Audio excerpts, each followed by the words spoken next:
Smart people, jangan lupa untuk like, komen, dan subscribe untuk mendukung channel kami. Ojo Dume. Ojo Dume. Ojo Dume. Ojo Dume. Ojo Dume. Ojo Dume. Assalamualaikum warahmatullahi wabarakatuh. selamat datang di podcast Ojo Dume. Kembali lagi bersama saya Didra Saya Nanda. dan juga Om Semar, Assalamualaikum warahmatullahi wabarakatuh, Smart People. Oke, waalaikumsalam warahmatullahi wabarakatuh. Jawab dulu, iya. Oke, Smart People, kali ini agak berbeda ya. Iya. Karena ini adalah topik-topik yang sangat sering dibicarakan Sehari-hari, dan ini juga sering ditanyakan ke orang yang bisa gitu. jadi pada kepo. Pada kepo pastinya, cuman mungkin teman-teman bisa mendapatkan input yang berbeda di podcast ini. Ya. Dan hari ini kita akan membahas tentang, silakan, aku tungguin. Kita akan membahas tentang Ada atau enggaknya makhluk gaib di rumah? iya, Iya kan? iya, aku kayak takut sih, memang sih kita di rumah, cuman ya nggak apa-apa. Jadi kita akan ngobrolin tentang ada atau enggaknya, atau gimana sih cara deteksi rumah yang ada Oh iya, penghuninya kan. pasti ada sih. Betul, penghuninya pasti ada yang kelihatan dan tidak Kelihatan. Nah, sebelumnya kita mau tanya Om Semar. Om Semar, Yes. ada nggak sih tempat yang tidak ada penghuninya? Enggak, kali ada gitu di tempat-tempat tertentu gitu. Tempat yang nggak ada Nggak ada, bersih tuh. dari makhluk maksudnya? Iya, dari makhluk. Nggak ada. Nggak ada. Ada. Maksudnya nggak ada yang tidak ada. Gimana jawabannya? Iya benar. Nggak ada. Nggak ada. Jadi selalu pasti ada. Kayak sekarang hari ini ada nih. Sekarang hari ini ada Ada yang pengen banget tampil. Mungkin ntar bisa disampaikan Masa? nanti. Iya. Tahan Tahan. dulu. Berawal. Mas udah keringetan. Mm-mm. Mungkin dari Nanda deh. Nanda, lu punya apa, cerita apa yang lu sudah alami di Di rumah? Terserah mau di rumah sendiri atau di rumah kawan. Iya. Gue sendiri ngeliat sosok sih tiba-tiba. Iya. Karena baru pindah ke rumah om gitu. Heeh. Itu sempat pindah ke tempat lain gitu ya. Ya pas buka suatu tempat gudang gitu. Ini udah tinggal di situ. Baru 2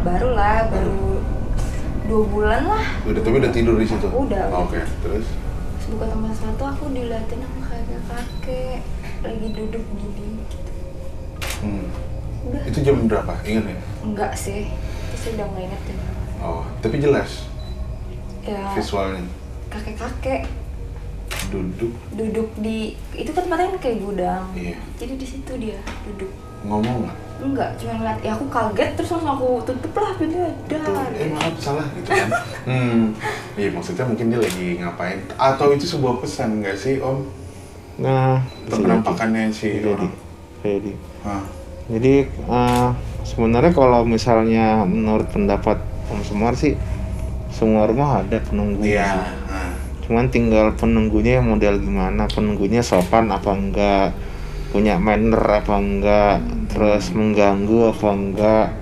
Ya. Jadi macam-macam sih. Jadi dan dia biasanya menempati tempat-tempat tertentu dari rumah gitu. Betul. Ciri-ciri tempatnya tuh kayak gimana sih om? Maksudnya tempat-tempat favoritnya. Iya. Tempat-tempat favoritnya adalah banyak sih sebenarnya, cuman Iya. tiga dulu deh, tiga besar deh ya. Tiga besar. Jadi buat misalnya satu itu ya tempat senangan dia adalah langit-langit, atau kalau rumah model lama tuh ada namanya uwung-uwung. Uwung-uwung itu kayak, lo pernah tahu nggak kalau di atas tuh kayak ada kayu-kayu gitu? Kayu, iya. Jadi kan ada kayak Fondasinya. fondasinya. Kayak ada udara-udaranya gitu Nah itu kan sih? bukan kayak Kayu. fondasinya. Fondasi Oh, iya. rumah, tapi kalau rumah dulu kan kelihatan. Karena itu uwung-uwung namanya. Nah. Nah itu tempat favorit pertama. Jadi kebanyakan yang ada di situ adalah Miss K, Mrs. K. Jadi emang yang sukanya tuh gelantungan, kakinya digini-giniin gitu. Keren. Atau kalau yang nggak ada uwung ya dia nempel aja di atas gitu. Terus Banget ya. Terus Satu uwung. itu yang pertama ya, tempat Yeah. pertama. Tempat kedua adalah tempat favorit kamar mandi. Betul. Meskipun kamar mandinya terus-terusan dipakai. Meskipun tempatnya sering dipakai mandi gitu ya. Iya. Ya pasti. Iya dong, masa. Pasti masa. Karena memang itu adalah tempat favorit kedua, tempat berkumpulnya lah. Paling banyak sih sebenarnya di situ. Iya.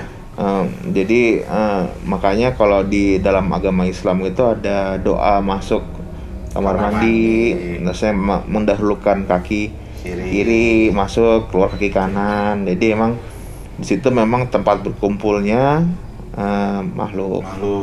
Jadi mungkin nih buat teman-teman gitu yang teman-teman cowok terutama ya, yang suka berlama-lama di kamar mandi. Oh, apa tuh kira-kira kegiatannya? Kegiatannya apa? Mungkin gitu, buat perusahaan, atau mungkin buat anak buah. Wow. Iya. Jadi itu kalau buat teman-teman yang berlama-lama di kamar mandi, hati-hati gitu. Hati-hati. Untuk tidak melakukan sesuatu hal yang dilarang. Kenapa tuh Om? Padahal kan dia tidak merugikan siapa-siapa. Iya. Dia yang bermain dengan diri dia sendiri. Memang. Betul. Dengan diri sendiri. Mungkin kalau misalnya buat teman-teman smart people yang udah menonton episode sebelumnya, jadi bisa tahu gitu kenapa untuk melakukan hal tertentu sama goib gitu, itu bisa dibilang zinah juga. Oh, zinah juga. Jadi mungkin kalau dulu mungkin ada orang bilang kalau misalnya ini mudah-mudahan yang editornya juga ini ya ngekat ya. Kalau misal masturbasi gitu. Coli kan? Iya. Jadi misalnya masturbasi, dibilang zinahnya itu sama dengan zina tangan. Cuma sekarang akan Om Sembar ngerti karena ternyata zinahnya sama makhluk gitu loh. Jadi dengan kita begitu tuh sebenarnya kita zina dengan makhluk. Yes. Walaupun fantasinya bukan makhluk dong. Yes, di masa sih lagi gitu ngeliatnya Miss K. Thank you. Diselamatin. Iya. Ternyata godaannya banyak buat yang cowok. Godaannya akan berbentuk cewek, kalau yang cewek godaannya berbentuk cowok. Gitu. Cuman kalau nggak jadi deh. Misalnya apa ngomong aja nggak apa. Ini kan YouTube kan, bebas dong. Bebas. Itu kan kalau yang cowok, cewek itu. Kalau teman-teman yang nggak suka cewek tuh gitu. Maksudnya gimana? Misalnya teman-teman cowok tapi nggak suka cewek. Oh, iya tentunya sesuai yang ini ya. Pikiran. Sesuai pikiran. Oke, itu kan di kamar mandi Om ya. Kamar mandi jangan lanjut dulu. Dan itu baru tempat dua. Tempat kedua ya. Tempat ketiga ruang tamu. Ih, kocak. Kenapa ke ruang tamu? Ya karena ruang tamu yang ketika malam hari paling jarang ditempatin. Semua orang ketika malam hari masuk ke kamar. Ya masa ke ruang tamu? Iya kan? Enggak mungkin ya. Enggak. Di ruang tamu dan kebanyakan dia ada di pintu. Loh, masih Iya. Itu malam sih. Kalau malam. Ini malam ya? Iya, kebetulan. Udah malam ya ini. Udah malam. Jadi di ruang tamu ini gue ruang tamu baru denger loh. Iya, sama. Karena emang yang populer kan kamar mandi. Biasanya juga tempat-tempat lembab katanya. Iya, lembab. Berarti di belakang dengkul juga ya? Karena kan lembab. Sorry, ya Allah, maafkan. Enggak melulu ya. Enggak melulu. Canda, ngeliatinnya Anda. Malas. Lanjut ya, Om Semang. Iya, boleh kayak gue pengen ini sih Om. Pengalaman kita dulu dong. Iya, makasih udah ditanya. Iya itu. Jadi kalau gue tuh Om lebih bukan di rumah. Tapi di rumah sih adem-adem.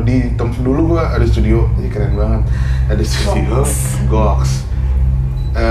Dan ini gue suka dengar cerita hampir setiap studio musik kok kayak suka ada aja gitu ceritanya. Dan gue merasakan sendiri.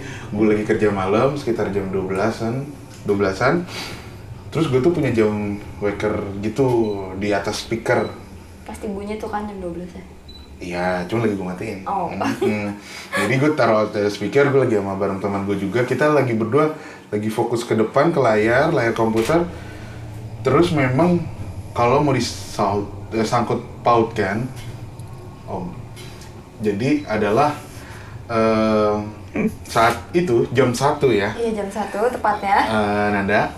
Fokus. Betul. Fokus. Aku lagi ngerjain tapi memang kayak apanya tuh? Kosong. Ininya kayak udah capek, cuman gue paksain. Tetep gue kerjain sampai jam 1 gitu-gitu. Terus tuh gue dikasih sinyalnya gini. Nggak ada suara. Zrek gitu. Satu itu masih, iya, Kayak masih gitu gua nggak, itu kan kucing. Itu masih gue biarin. Ternyata temen gue lihat sebelum cerita ini hadir, gue nggak tahu ternyata jamnya gerak. Temen gue masih diem aja. Oh, temen lo Gua ngeliat berdua jamnya gerak? gerak, cuman gue tidak, karena gue di depan kan fokus. Kemudian yang kedua, nggak lama setelah itu, tumpukan daripada gue ada di depan ada wastafel, terus ada kayak tumpukan sampah itu jatuhnya tuh kayak bener-bener tumpukan sampah yang gede, tau kan? Itu udah diikat, udah dengan proper dia nyender dengan indah di situ kan, jatuh. Yang kedua itu gue denger, semuanya denger, Dit pulang yuk, ayo. Gue akhirnya pulang, cuman gue kalau di studio itu gue positif aja om. Iya, jadi pas temen gue cerita pagi-pagi lagi, pas gue udah bangun, ternyata itu adalah jumping candy mas. Oke. Dan gue kayak baru kebantu ngeh lagi, oh iya emang suara itu dek. Nah, belum sampai saat itu aja, setelah jauh cerita itu, gue pindah lah studio. Adalah yang bantuin gue lah untuk jadi jaga operator studio. Dia, padahal ini beda ruko ya om. Cuman kenapa di tempat gue selalu sama? Jadi Jumping candy juga? Oh iya, operator gue di lantai 2, dia melihat jumping candy, kayak misalnya di lantai 2 ya, dia melihat di atas itu tuh jumping candy cuma hologram. Hologram. Nah, maksud gue, apakah Mr. atau Mrs. Jumping Candy ini sangat menyukai musik sehingga kok dia ada di studio gitu loh? Sebenarnya bukan itu sih. Bukan itu sih. Dan Jadi kenapa selalu Jumping Candy gitu? Jadi mungkin kalau buat teman-teman yang udah pernah nonton episode pertama, sebelumnya saya pernah menyebutkan mengenai Jumping Candy. Dan mungkin juga teman-teman juga bingung kenapa sih penyebutannya Jumping Candy, terus Mrs. K, terus kenapa nggak nyebutin aja tuh namanya. Jadi mungkin teman-teman akan saya jelaskan. Jadi ketika teman-teman menyebutkan namanya, dia akan hadir langsung sebelah Anda. Pede banget ya berarti? Jadi karena di dunia goib itu nggak mengenal waktu, dimensi waktu sama dimensi ruang. Jadi ketika kamu menyebut gitu, dia akan datang langsung. Di mana aja? Kemana aja? Walaupun Jadi misalnya nih, kamu pernah ngelihat sesuatu di Jawa misalnya, kamu sebutin, hat gitu, sebut nama langsung. Jadi Hadirun. Jadi makanya untuk teman-teman smart people dan teman-teman kita di sini, etikanya adalah kita nggak akan menyebutkan namanya, biar menjaga, biar nggak terjadi apa-apa. Betul. Gitu. Biar episode ini tetap berjalan. Benar. Biar kita juga nggak pengen ganggu mereka. Kita cuma pengen bercerita doang. Jadi pengen sharing, terus pengen tahu etikanya. Benar. Terus yang mengenai Jumping Candy tadi, kenapa selalu hadir di tempatnya Mas Didra? Iya, kenapa tempat aku? Apa dia menyukai genre jazz? Jadi kalau misalnya mungkin mesti ditanyain dulu, mesti diingat-ingat lagi Jumping Candy-nya itu mukanya gimana? Kan mungkin masih ingat Mas Didra ya, mukanya ada yang merah, ada yang hitam, dan ada yang tidak bermuka gitu.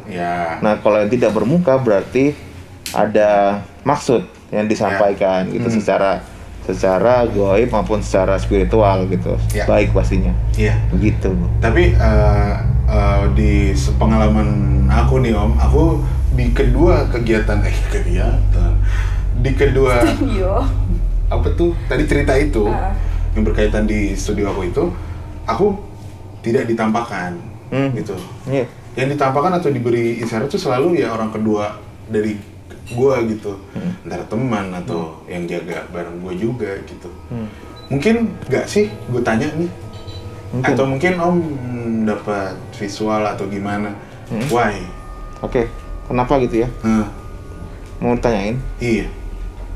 Ih, males banget. Salah ngomong. Boleh. Mau tanyain, oke? Udah sih. Apa tuh? Maksudnya udah hadir. Lo mau nanya apa? Ya. Enggak, lebih nanya apakah ada hubungannya dengan gue? Ada. Ada. Terus apakah? Ya, tuh. Ayo nate. Apakah ada hubungan? Terus apakah gue ada melakukan kesalahan? Enggak. Suka sama Apakah suka dengan aku? Bukan ke situ. Jadi emang itu lebih ke Ini bentuknya adalah Mr. Jumping Candy, Mr. ya ini ya, Iya. Mr. Jumping Oh, Candy Mister, ini. ya. Dia pengen ngasih tahu sesuatu buat kamu Mas Indra, bahwa semua kehidupan akan pada akhirnya berakhir ke Situ. situ gitu. Mungkin Mas Indra mengingatkan untuk sebaiknya segera lakukanlah misi kamu Mas Indra. Apa? Segera lakukan misi kamu. Oh. Kamu punya misi Mas Indra. Mungkin nanti Mas Indra mencari sendiri misinya apa. Emang udah tahu mungkin ya? Ya. Udah tahu kan ya? Sekarang sih tahu. Iya. Cuman saat itu Nggak tahu kan ya? dan itu tuh kejadiannya Tarik nafas. Fokus. sekitar 5 tahun. Enggak, gue lagi inget-inget ini. Oh, iya. 5 tahun yang lalu. Berarti itu ternyata udah dari 5 tahun lalu gue sudah diingatkan. Yes. Tapi aku tidak ngeh. Pasti. Iya. Nggak. Dan aku belum ketemu Om Semar. Iya, belum. Jadi aku nggak ada referensi. Jadi aku anggap itu hanya kejadian. Ya udahlah. Ya udah, misteri ya udah gitu. Iya. Ternyata itu. Iya itu. Dan kenapa Nanya lagi. nggak ada? Kenapa cuman justru orang kedua yang ngeliat ya? Iya. Karena kalau kamu yang diliatin, kamu pasti sugesti tinggi Mas Indra. Oh. Sopan dia Mas Indra. Aku cuci terlalu loh kadang. Iya, jadi Ini maaf ya Om Semar, aku potong. Ini juga buat Nanda dan Smart People. Aku tuh kadang ya belakangan kalau emang habis syuting podcast ini atau gimana, ketika aku nanya orang yang bisa, orang-orang itu tuh selalu bilangnya enggak, udah santai dit gitu loh. Maksudku, aku jadi terharu mereka segitu pengertiannya dengan aku itu kenapa ya? ya karena tahu sebenarnya ada orang-orang beberapa yang ketika diceritakan mengenai sesuatu yang gaib itu malah sugestinya kebentuk, ketakutannya muncul, dan ketika ketakutan muncul, makhluk-makhluk itu akan memakan ketakutannya. Sehingga muncullah manifest bentuk yang kamu takutkan menjadi wujud gitu. Wujud yang kita bayangkan. Jadi lebih baik teman-teman Mas itu akan membentuk energi positif. Jadi yang dibicarakan positif aja, nggak usah bicarain negatif gitu. Jadi lawan itu negatifnya dengan ngomongin positif, bercanda gitu. Sehingga ya hilang sendiri pasti. Oke. Makasih ya Om Sam. Mungkin Nanda boleh ada cerita lagi nggak sih kayak yang kayak tadi tuh gue lumayan mengganggu. Jadi kalau boleh dipotong kayaknya teman-teman ada yang mau nanya kayak gitu. Ya. Boleh dari teman-teman di sini loh. Teman-teman dari Aja Dunia Production. Ada yang mau nanya, nggak apa-apa. Tim BTS ada Mas, yang mau nanya nggak? nyaut aja ntar aku bantu ngobrol lagi. Silakan Mas. Nggak apa-apa, 1-2. Mas, ada nggak? Nggak apa-apa, ditanyain aja. Soalnya aku dikasih tahu harus dikeluarin katanya. Iya benar-benar. Gimana Mas? Nggak ya? Belum, mungkin belum. Mungkin belum. Nanda mungkin ada mau nambahin. Apa ya? Ayo cerita-cerita yang kan nggak harus rumah ya. Nggak harus ya? dong. Misalnya kadang ada Tempat-tempat yang dikeramatkan. mungkin lo dulu pernah nggak sih lo kayak jalan-jalan ke satu tempat bareng teman-teman yang Mau nanya? Oh, gitu dong. Gitu dong. Silakan Mas. Iya Mbah Semar, Om Semar. Om Semar. Hmm. Saya pengen nanya, ada yang bilang katanya kalau Mrs. P itu Mr. warna itu warna dari dia ada biru, ada merah, ada hitam, ada putih. Itu menandakan lamanya mereka bersemedi di dunia sampai berwujud. Apa benar? Warna Mr. P ya Mrs. P? Mr. P. P. P. Jumping Candy. Jumping Candy. Jumping Candy itu ada warna banyak. Apakah Ada itu? warna banyak. Ada yang bilang katanya itu menandakan lamanya dia bersemedi di dunia. Misalnya yang biru itu 1000 tahun. Bersemedi maksudnya gimana? Hidup. Bersemedi. Bersemedi. Bersemayam di dunia. Hidup di Di dunia. sebuah tempat dia bersemedi. Oh, bersemedi. Makin lamanya iya. Bersemedi bukan hidup, jadi bersemedi. Ada yang bilang gitu. Bener nggak? Benar nggak sih itu berdasarkan warna identifikasi, mungkin ada yang Tosca atau Broken White. Mungkin kan, aku nggak bercanda. Cuman jujur kalau misalnya warna biru belum pernah lihat sih. Yang biru cuman yang aku lihat emang merah, hitam, sama yang tidak ada nggak ada mukanya gitu. Kalau semedi di semasa hidupnya aku rasa enggak sih ya. Kecuali kalau misalnya semedinya emang niatnya nggak baik, dia akan masuknya ke merah sih atau hitam. Merah atau hitam? Jadi kalau merah hitam itu kondisi ketika dia meninggal itu kurang baik lah. Bisa kecelakaan atau bisa karena tidak jalannya kurang benar gitu ketika semasa hidupnya gitu.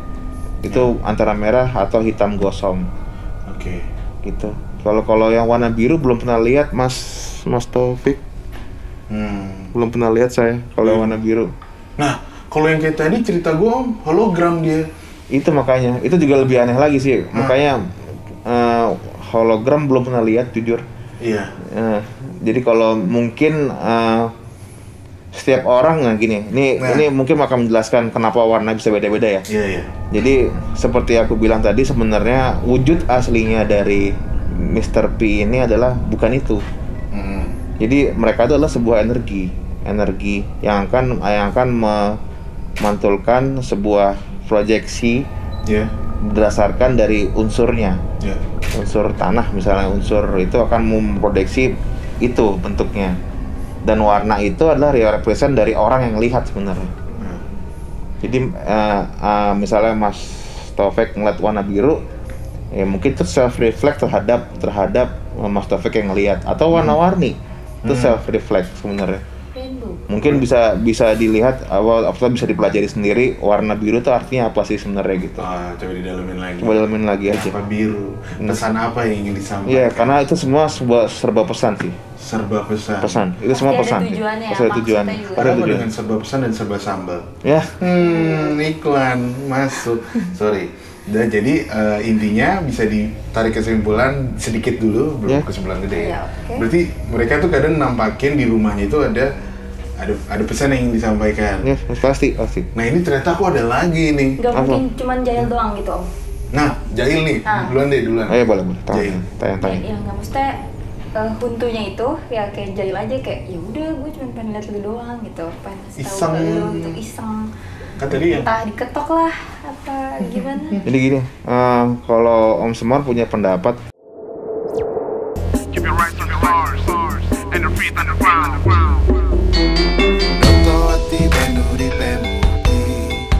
Noto lihat penora kualat, noto rosso penora ciloko, noto pola penora salah.